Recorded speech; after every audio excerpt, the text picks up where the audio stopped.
आदाब नमस्कार, मैं शाहिद उमर। स्वागत है आप सभी का सियासत टीवी के साउथ इंडिया एक्सप्रेस में। आइए देखते हैं मुख्य समाचार।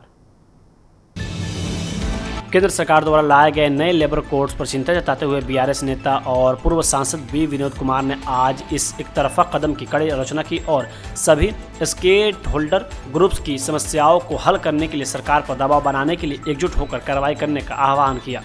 तेलंगाना भवन में एक प्रेस कॉन्फ्रेंस को संबोधित करते हुए विनोद कुमार और बीआरटीयू अध्यक्ष रामबाबू यादव ने केंद्र सरकार की एक तरफा कार्रवाई की कड़ी आलोचना की। उन्होंने कहा कि ट्रेड यूनियनों या मजदूरों के प्रतिनिधियों से सलाह किए बिना 4 नए लेबर कोड्स लागू करने के गंभीर परिणाम होंगे। उन्होंने आगे कहा कि केंद्र ने लेबर संगठनों के साथ बिना किसी पहले चर्चा के 29 मौजूदा लेबर कानूनों को सिर्फ 4 कोड में मिला दिया है। सरकार इन कोड्स को एक तरफा लाई है। विनोद कुमार ने आगे ये भी कहा कि देश भर के मजदूर इन नए कानूनों में मजदूर विरोधी प्रावधानों को लेकर बहुत चिंतित हैं और नाराज हैं। आगे उन्होंने ये भी आरोप लगाया कि जब ये कानून संसद में मजदूरों की राय लिए बिना पास किए गए थे तो अब केंद्र सिर्फ नियम और कानून बनाने की स्टेज पर सुझाव मांग रहा है। इसके जवाब में बीआरएस ने 4 लेबर कोड्स पर पूरी तरीके से जानकारी इकट्ठा करने के लिए एक राउंड टेबल मीटिंग आयोजित करने का फैसला किया है।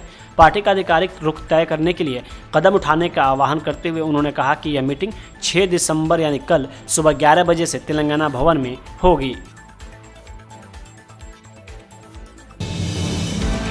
तेलंगाना सड़क परिवहन निगम के एक ड्राइवर की आज हैदराबाद में इलाज के दौरान मौत हो गई। उनके परिवार ने डॉक्टरों पर लापरवाही का आरोप लगाया है।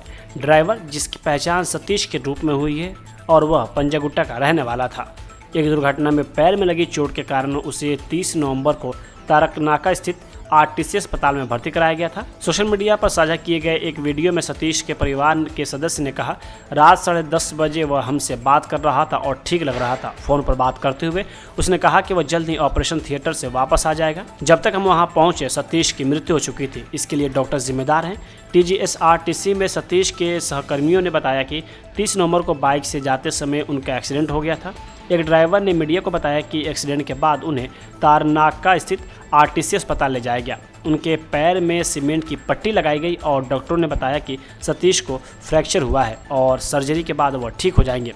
ड्राइवर ने बताया कि सतीश को आज तड़के ऑपरेशन थिएटर ले जाया गया, जहां उसे वेंटिलेटर पर नहीं रखा गया था। जब सतीश के परिवार ने उसकी हालत के बारे में पूछा तो डॉक्टरों ने कोई भी जानकारी साझा नहीं किया। वही कुछ देर बाद ऑपरेशन थिएटर में कम से कम 20 डॉक्टर इकट्ठा हो गए। ड्राइवरों ने कहा, पैर में चोट लगने पर किसी व्यक्ति को वेंटिलेटर की जरूरत नहीं होती है। वही लोगों ने आरोप लगाया है कि डॉक्टरों की लापरवाही के कारण सतीश की मौत हुई है। 12 राज्यों में चल रही एसआईआर प्रक्रिया पर कांग्रेस नेता वी हनुमंत राव ने कहा कि अगर मतदाता तनाव के कारण लोग मर रहे हैं तो केंद्र सरकार भी इसके लिए समान रूप से जिम्मेदार है। उन्हें अपने विचारों की देखभाल करनी होगी। बहुत से लोग पीड़ित हैं और सरकार तेजी से काम करने का दबाव डाल रही है। हर घर का दौरा, लोग इसी दबाव में मर रहे हैं। उन्होंने केंद्र सरकार से अपील करते हुए कहा कि उन परिवारों को अनुग्रह राशि और उनके परिवार के एक सदस्य को नौकरी दी जाए। केंद्र सरकार सर के ऊपर जो लोग काम कर रहे, उद्योगों के ऊपर बड़ा बर्डन गिर रहा, वो टेंशन में एक सरकार का आदमी मर भी गया। तो इसके ऊपर इतना उनके ऊपर वजन गिर रहा, वो टेंशन में लोग मर रहे। तो इसका बराबर केंद्र सरकार जिम्मेदारी है, वो फैमिली को देखना है।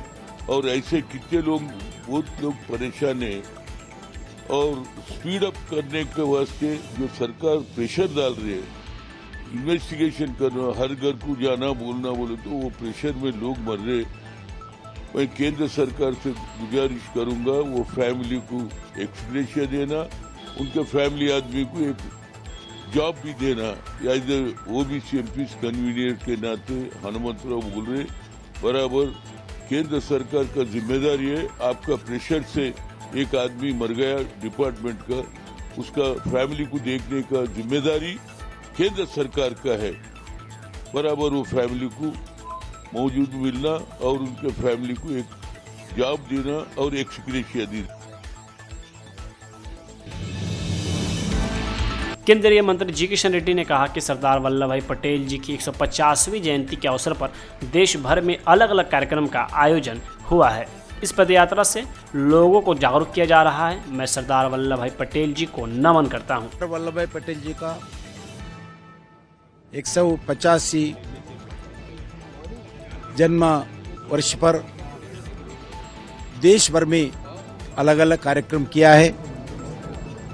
आज गुजरात में महापदयात्रा के नाम पर आज इस पदयात्रा से देश भर के युवकों को जागरूक करने के लिए और देश के कोने कोने से आए हुए युवाओं के द्वारा इस पदयात्रा का आयोजन किया है। मैं तेलंगाना हैदराबाद धरती से आता हूं। जब देश को 1947 15 को अगस्त आज़ादी मिला है अगस्त को, मगर हमारा तेलंगाना जब हैदराबाद का निजाम राज के था 13 महीने तक आज़ाद नहीं मिला है। सरदार पटेल जी के कारण, सरदार पटेल जी के निर्णय के कारण भारत का आर्मी को जो निजाम राज के ऊपर भिजाकर संघर्ष करके निजाम को हराकर तेलंगाना में जो 13 महीने के बाद 1948 सितंबर 17 को जब निजाम को हराकर सरदार जी के नेतृत्व में हमारे को आज़ाद मिला है। इस 13 महीने के अंदर निजाम के राज में हजारों हिंदुओं को निजाम के प्राइवेट आर्मी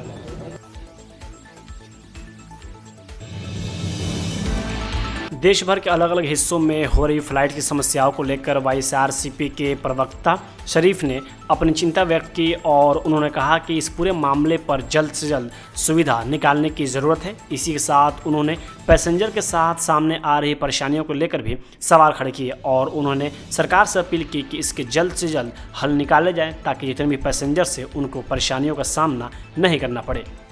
2-3 दिन से हम सुनने में आ रहा है कि खबरों में जो भी एयरपोर्ट से, दिल्ली एयरपोर्ट, मुंबई एयरपोर्ट और चेन्नई, हैदराबाद, तकरीबन देश के कई एयरपोर्ट्स हैं जो ज़्यादातर जो है एक राष्ट्र से दूसरे राष्ट्र को जो है कनेक्टिविटी जो इंडिगो जो डोमेस्टिक एयरलाइंस है जो कनेक्ट करते हैं। तो इसमें जो है इंडिगो एयरलाइंस जो है तकरीबन 2-3 दिन से जो है उनके डिले हो रही है और फ्लाइट्स कैंसिल भी हो रही है। इसकी वजह से जो है बहुत सारी परेशानी हो रही है यात्रियों को। जो भी यात्री मेट्रो सिटीज़ से जो निकल रहे हैं उनसे भी हम गुजारिश करते हैं कि जो अपने शेड्यूल को चेंज करें और केंद्र सरकार से भी मांग करते हैं कि ये परेशानी बहुत ही गंभीर समस्या है, इस समस्या का जल्द से जल्द हल हो। और हमारे चीफ जगनमोहन रेड्डी जी ने भी केंद्र सरकार से जो है अनुरोध किया है कि इस समस्या का जल्द से जल्द हो, क्योंकि यात्री जो फैमिलीज़ को लेकर निकल चुके हैं एयरपोर्ट में बहुत परेशान है। तो इस परेशानी का कारण क्या है, अभी इंडिगो एयरलाइंस का कोई खुलासा नहीं किया है। वो अपनी खुद की कुछ समस्या बता रहे हैं और इस समस्या तकरीबन उनका कुछ एम्प्लॉयमेंट का समस्या है या पायलट की कमी है, पता नहीं क्या है, लेकिन इसकी वजह से जो है यात्री जो है बिल्कुल जो है परेशान है और बहुत गंभीर समस्या है ये। और ख़ास करके जो है एयरपोर्ट्स में, दिल्ली एयरपोर्ट चाहे मुंबई एयरपोर्ट में ये बिल्कुल जो है अफरा तफरी मची हुई है और तकरीबन जो है 1700 एयर फ्लाइट में जो है 1700 लोग निकलते हैं, 170 लोग निकलते हैं तकरीबन। इस तरह से अगर सपोज कुछ फ्लाइटें निकली तो तकरीबन वहाँ पे हज़ारों का जो है जमावड़ा हो जाता है। तो इसकी परेशानी जो है पूरे एयरपोर्ट पे जो है ऑलरेडी हो रही है।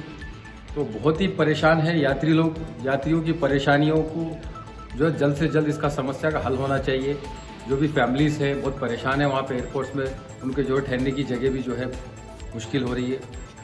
तो केंद्र सरकार से हमारी मांग है कि इस समस्या का जल्द से जल्द, ये बहुत ही गंभीर समस्या है, जल्द से जल्द हम हल चाहते हैं और अनुरोध करते हैं कि केंद्र सरकार से और उसके साथ साथ DGCA और सिविल जो एविएशन है उनसे भी अनुरोध करते हैं कि इस समस्या का हल हो। और यात्रियों से भी जब हम जो है अनुरोध करते हैं कि जो भी अपना शेड्यूल है चेंज करें, क्योंकि फैमिलीज़ के साथ जा रहे हैं आप, वहाँ पे जो है जाके जो है अपनी परेशानी ना उठाएं, अपने शेड्यूल को चेंज करने की कोशिश करें। आंध्र प्रदेश के मुख्यमंत्री एन चंद्रबाबू नायडू ने आज कहा कि टेक्नोलॉजी और क्रिएटिविटी को मिलाकर आंध्र प्रदेश के एजुकेशन सिस्टम को पूरे देश के लिए एक रोल मॉडल बनाया जाएगा। पार्वतीपुरम मान्यम के भामिनी में एपी मॉडल स्कूल में पेरेंट्स और टीचर्स की मेगा मीटिंग को संबोधित करते हुए उन्होंने घोषणा की है कि स्टूडेंट में इनोवेशन की भावना को बढ़ावा देने के लिए जनवरी के आखिरी हफ्ते में स्टूडेंट इनोवेशन पार्टनरशिप समिट आयोजित किया जाएगा। आगे उन्होंने कहा कि इंडस्ट्रियलिस्ट को भी बुलाया जाएगा और स्टूडेंट्स के बारे में अच्छे इनोवेशन प्रोजेक्ट को इनाम दिए जाएंगे। मुख्यमंत्री ने कहा कि जो स्टूडेंट्स विदेश में हायर स्टडीज़ करना चाहते हैं उन्हें कलालाकू रेकालू स्कीम के तहत 25 पैसे इंटरेस्ट रेट पर फाइनेंशियल मदद दी जाएगी। मुख्यमंत्री ने कहा कि उन्हें स्टूडेंट्स के ज्ञान और स्किल्स को जानकर खुशी हुई। उन्होंने कहा कि भविष्य युवाओं का है क्योंकि भारत में ज़्यादा युवा आबादी है। नैतिक मूल्यों पर आधारित शिक्षा की ज़रूरत पर जोर देते हुए सीएम नायडू ने कहा कि स्टूडेंट्स को नैतिक मूल्य सीखना ज़रूरी है और इसके तहत सरकार ने नैतिक मूल्यों पर आधारित समाज बनाने के लिए अत्याधुनिक गुरु चंगत्ती कोटेश्वर राव को सलाहकार नियुक्त किया है। इन दिनों इंडिगो की देरी की वजह से यात्रियों में काफ़ी आक्रोश देखने को मिल रहा है और लोग इंडिगो के खिलाफ अपनी बयानबाजी कर रहे हैं। इसी बीच एक यात्री ने कहा कि मुझे बेंगलुरु से जबलपुर जाना था, मुझे 3 घंटे की देरी का मैसेज मिला। मैं चेन्नई से फ़्लाइट पकड़ने आया था, मुझे बहुत दिक्कत हो रही है। मुझे एक मीटिंग में शामिल होने के लिए समय पर वहां पहुंचना था, लेकिन चेक इन करते समय मुझे देरी का मैसेज मिला। मेरा नाम है राज बहादुर सिंह, मैं बेंगलुरु से जबलपुर जा रहा हूँ। क्या हुआ आपका फ्लाइट का क्या कह रहा है? फ्लाइट 3 आवर डिले का मैसेज आ रहा है यार। 11 बजे फ्लाइट थी मेरी, अब 2 बजे दिख रही है इंडिगो की फ्लाइट। कितनी परेशानी हो रही है? 3 घंटे चेन्नई से आया हूँ फ्लाइट पकड़ने के लिए, जबलपुर जाने के लिए। क्या बोलना चाहोगे आप इंडिगो वाले को? क्या बोले इंडिगो वाले को, प्रॉब्लम तो बहुत होती है। अब टाइमली मुझको जाना था वहाँ, जबलपुर मीटिंग थी मेरी, अब डिले होगा, आज नहीं पाएगा, शाम हो जाएगी पहुँचते पहुँचते। इंडिगो वाले आपको टाइम पे मैसेज भेज रहे हैं या वही से? नहीं, अभी मैसेज यहाँ जस्ट चेक इन हुआ तब मैसेज आया कि आपकी फ़्लाइट 2 बजे है।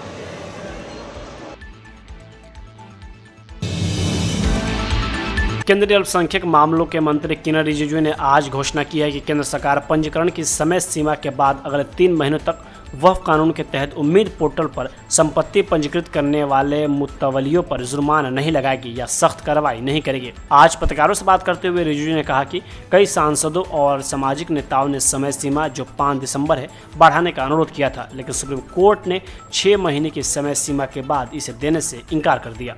मुझे बताया गया कि कुछ जगह में उम्मीद पोर्टल स्लो चल रहा था या कुछ लोगों के पास डॉक्यूमेंट्स का कमी होगी, लेकिन क्योंकि सब लोग ने रिक्वेस्ट किया है तो मैं एक आश्वासन देना चाहता हूं कि जितने भी मुतावलीस के माध्यम से उम्मीद पोर्टल में अपलोड करने के लिए जो कोशिश किया, पोर्टल में रजिस्ट्रेशन नहीं हो पाया, उनको मैं आश्वासन देना चाहता हूं कि हम आगे आपके लिए रास्ता खोलेंगे और 3 महीने तक हम कोई कठोर कदम नहीं उठाएंगे, कोई पेनल्टी नहीं लगाएंगे, हम कोई जुर्माना नहीं लगाएंगे। 3 महीने के समय में जितने भी वक्फ प्रॉपर्टी से मुतावलीस के जो अधीन है वो रजिस्ट्रेशन करा लीजिए, और जो लोग रजिस्ट्रेशन नहीं कर पाया अभी तक, किसी कारण से पोर्टल में नहीं आ पाया, वो ट्राइब्यूनल के पास जाना चाहिए। सुप्रीम कोर्ट ने वक्फ प्रॉपर्टी को लेकर के जो टिप्पणी की है, डायरेक्शंस दिया है, वो बहुत साफ है कि 6 महीने का एक्सटेंशन को सुप्रीम कोर्ट ने मना किया है कि वो फर्दर एक्सटेंशन नहीं देंगे। और ट्राइब्यूनल के पास में अधिकार है कि अगर आपके पास में रजिस्ट्रेशन नहीं हो पाने का कोई कारण है तो ट्राइब्यूनल आपका तारीख को 6 महीने और बढ़ा सकते हैं, जो डेडलाइन है 6 महीने बढ़ा सकते हैं। तो मैं 2 चीज़ कहना चाहता हूं, जो हमारा उम्मीद पोर्टल में कोशिश किया है अपलोड करने का, किसी कारण से नहीं हो पाया, हम उनके लिए 3 महीने तक कोई जुर्माना, कोई पेनल्टी, कोई कठोर कदम नहीं उठाएंगे। नागरिक उड्डयन मंत्रालय ने एयरलाइनों, विशेष रूप से इंडिगो को उड़ान कार्यक्रमों में गंभीर व्यवधान को दूर करने और बिना किसी देरी के सेवाओं को स्थिर करने के लिए तत्काल उपाय लागू करने का निर्देश दिया है।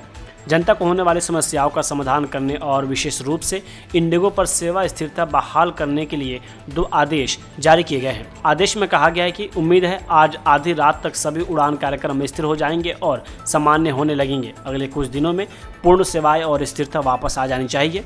यात्री इंडिगो और अन्य द्वारा स्थापित सूचना प्रणाली के माध्यम से घर बैठे देरी यदि कोई हो तो उस पर नजर रख सकते हैं। वहीं आगे ये भी कहा गया है कि उड़ान रद्द होने की स्थिति में इंडिगो टिकटों के लिए स्वचालित रूप से पूर्ण धन वापसी सुनिश्चित करेगा। आदेश में आगे कहा गया है कि अगर यात्री कहीं फंस जाते हैं तो उन्हें उन होटलों में ठहराया जाना चाहिए जहां एयरलाइनों ने आवास बुक किया हो। वरिष्ठ नागरिकों को किसी भी तरह की असुविधा न हो, इसके लिए विशेष उपाय भी किए गए हैं। उन्हें लाउंज की सुविधा प्रदान की जाएंगी। विलंबित उड़ानों के यात्रियों को जलपान और अन्य आवश्यक वस्तुएं प्रदान की जाएंगी। नागरिक उड्डयन मंत्रालय का एक 24/7 नियंत्रण कक्ष समय समय पर स्थिति की लगातार निगरानी कर रहा है।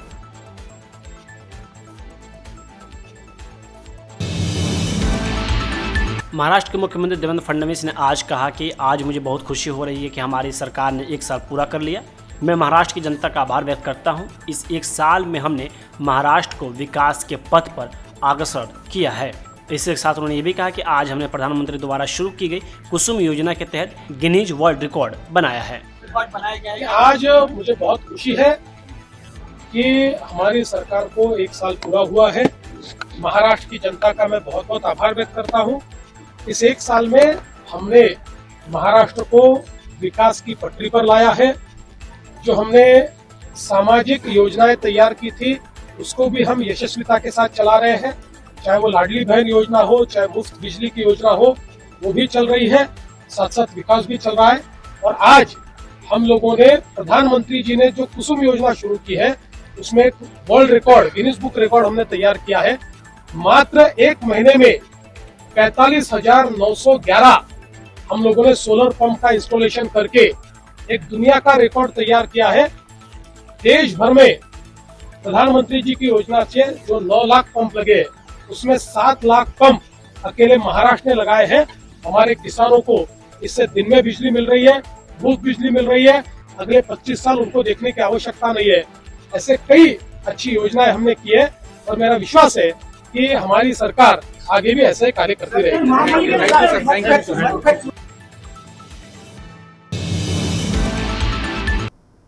साउथ इंडिया एक्सप्रेस यही होता है समाप्त। मुझे दे अब इजाज़त। बाकी खबरों के लिए बने रहें सियासत टीवी के साथ।